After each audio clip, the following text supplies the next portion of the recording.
Come to TVC News at 7. I am Aboseti Adenimadremi.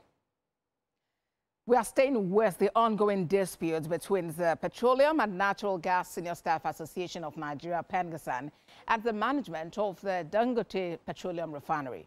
The reconciliation meeting convened by the federal government has now moved to the office of the National Security Advisor after last night's meeting ended in a stalemate. The meeting, which started at about 4 p.m. yesterday, lasted for about 9 hours into the early hours of today. Issue of unionization. These are two basic issues that we have been discussing. We need to limit the damage to the economy of this action. We need to wrap it up, we need to resolve it, and we need to have workers going back to work. We need to have the gas flowing.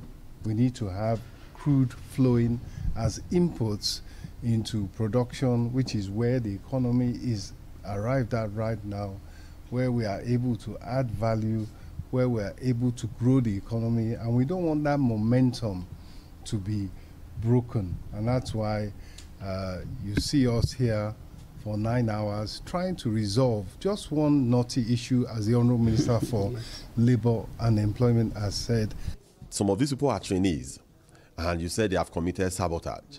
So if they go home like that, there is no other company they will get job to do again in Nigeria because they have seen them as saboteurs. So these are careers that will be damaged if proper remedy is not put in place. So that is why for us, our position has been very clear.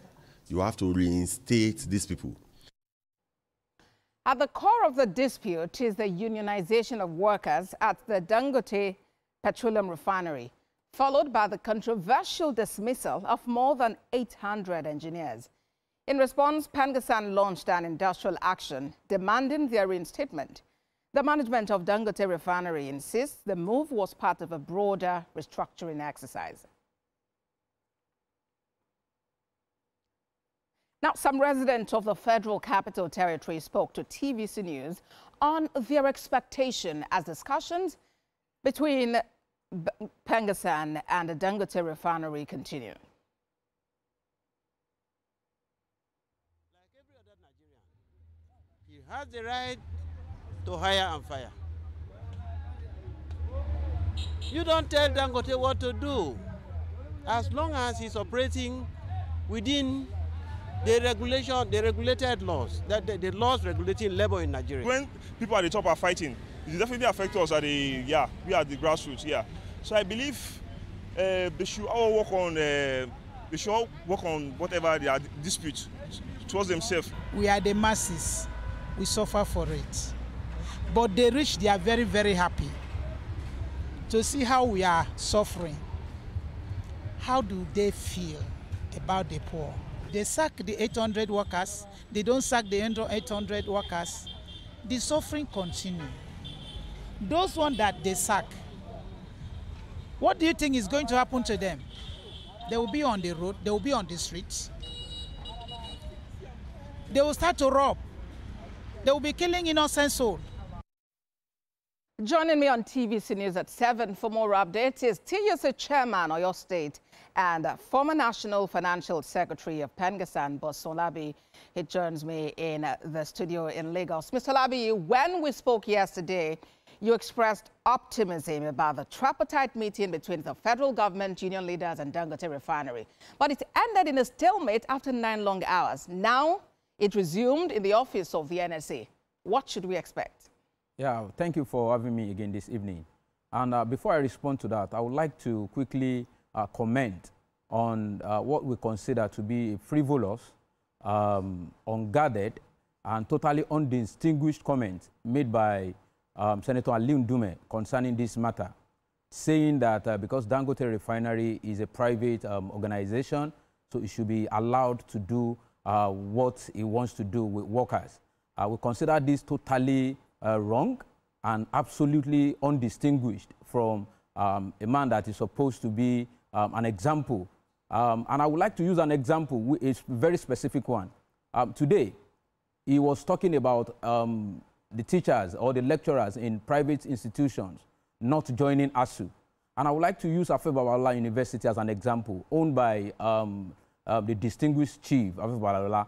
If the lecturers of Afe Babalola today see any reason why they should join ASU for the purpose of collective bargaining, there is no law that stops them from doing that.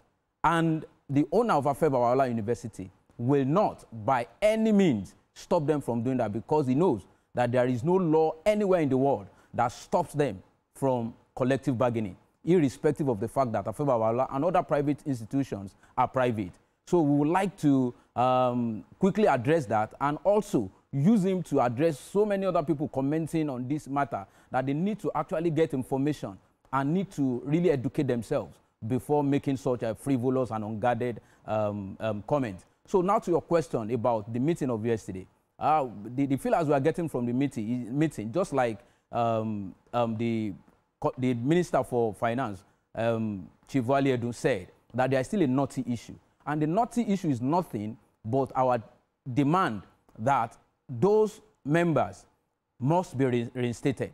And I think we need to quickly note that what Dangote is doing is beyond PENGASSAN now. Dangote is trying to mutilate the main fabric of unionism. Mr. Olubi, when you say that these workers must be reinstated, why would it be a must? The employer has a right to either hire or fire. If he chooses to let people go, shouldn't it be, I mean, his right, within his right to do that? I think we need to consider this very well, that the employer has the right to hire, but they don't have the right to fire arbitrarily. There must be a reason for termination. And all of us Nigerians, unless we want to just be playing around with ourselves today, we will be trying to manage words or manage this situation. The reason behind this one is that Dangote came up with a false letter saying that he is reorganizing. And the reorganization only affected 800 members, 800 workers that subscribed to PENGASSAN. Well, Mr. Olubi, when you say false letter, that also is somewhat ambiguous, because you are not exactly in the mind of the employer to know what they're doing. But let's talk about the action of PENGASSAN. These action by all workers has literally crippled the economy. As a matter of fact, Nigeria is losing about $110.8 million daily. There is a shortage of gas. We are unable to meet up with the imports, and there is even concern that we might just breach international supply contracts. So does this revenge action now being taken by PENGASSAN against Dangote Refinery justify this enormous national loss? I think it is highly regrettable that we are here, and all Nigerians should put this blame on Dangote Refinery and its management, because we need to look at the root cause of what is causing this. When Dangote was licensed to actually operate in Nigeria, he agrees that he will abide by the laws of the land. And one of them is the law and every other thing that guides labor relations. And this is the core of the issue. And I think that is where all of us need to focus. Because if we are talking about the symptoms and every other thing that we are seeing, which are highly regrettable, then we might lose our focus. The real issue now is that people have chosen to exercise their right as given to them by Section 40 of our Constitution. ILO 94, ILO 98 conventions also supported this. But Dangote is asking Nigeria now to put aside our Constitution for its profitability. And I think it is beyond PENGASSAN now. It is a national issue that everybody needs to look into what it is and address it the way it is. So it is not just about PENGASSAN or what we are losing today. We are talking about Dangote Refinery asking Nigeria to put aside our Constitution so that it can operate. And I think that should concern everybody.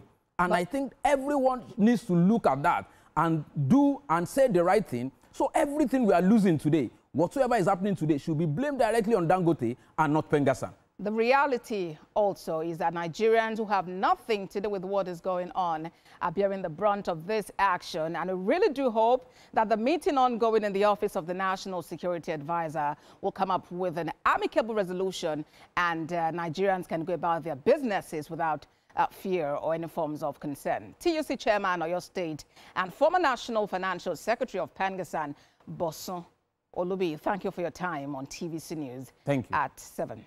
Thank you.